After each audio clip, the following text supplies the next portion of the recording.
Hello film fans, how are you doing? Today we're talking about Happy Gilmore 2. It is rated PG-13. It is currently airing on Netflix and only Netflix. And I gotta say I liked it. I did.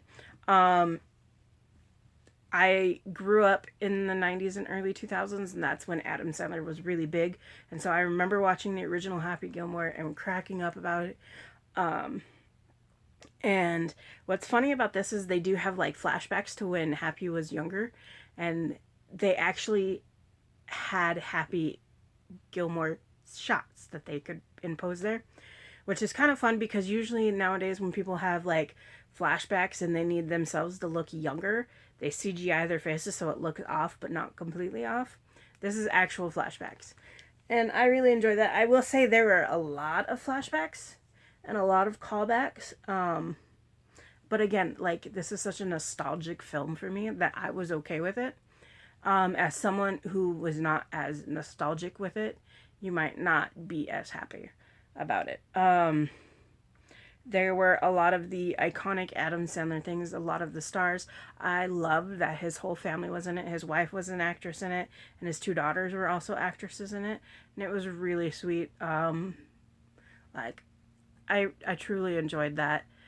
And honestly, I feel like Adam Sandler is probably like one of the most genuine guys.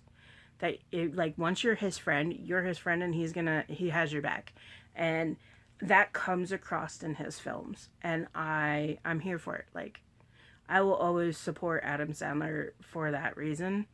Um, I will say it had a lot of the same humor, so if you weren't like a fan of crude humor, then you're not gonna enjoy it.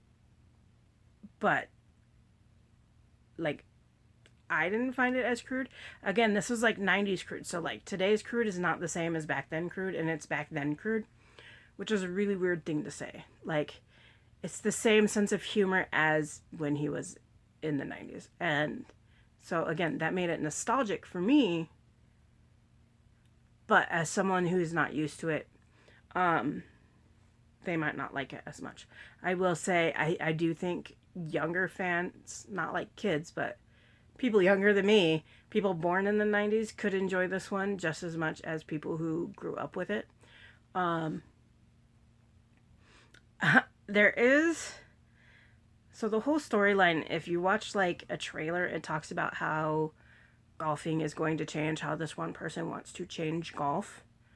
And even though golf is a classic and you can't really change golf, he wants to change it to be not like miniature golf where it's a little silly, but it's like ridiculous kind of. And even Shooter McGavin is like, this is horrible. Um,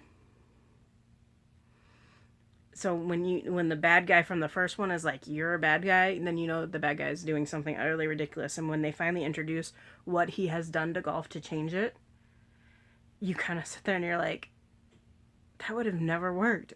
Are you utterly ridiculous? But I just know in my core, there is someone out there who is going to be like, this guy was right. We should try to make golf this way.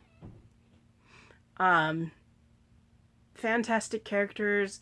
They brought in some people who I haven't seen in films in a while into it. Um, they brought in some new characters. I will say, I'm not giving any spoilers out, the caddy is my favorite character of all time. Not like his original caddy, but the current caddy in this film. He made the movie for me. Like, I truly enjoyed his character. Um, Overall, I really think you should watch it. I think you should give it a chance. It's super cute. Um, but yeah, if you've already seen it, or if you're a Adam Sandler fan, let me know. Let me know what you think. I hope you guys have a great time, and see you next week. Bye.